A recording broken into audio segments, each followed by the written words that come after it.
Hello, welcome to Rough Diamond Recipes. Today's recipe is Hoisin baby back ribs. As normal, a full list of ingredients can be found in the description box below.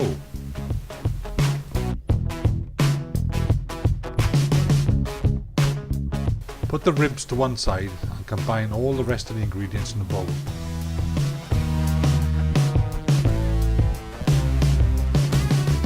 When this is done, we prepare the ribs. Now ribs have got like a silver skin on them that a lot of people pull off. Life's too short for that for me, so I just score it with a knife. Next, on a sheet of kitchen foil, lay one of the racks of ribs down and liberally brush over the marinade. Then simply do the same to the second rack of ribs. Then place them one on top of the other and pour over any remaining marinade. Next, using another sheet of kitchen foil, place it over the ribs and seal up the edges to make a parcel.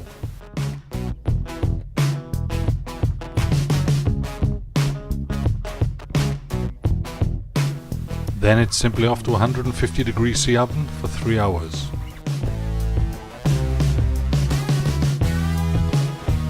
Hope you enjoyed this recipe. Feel free to subscribe, share and like, and we'll see you again soon sometime. Bye for now.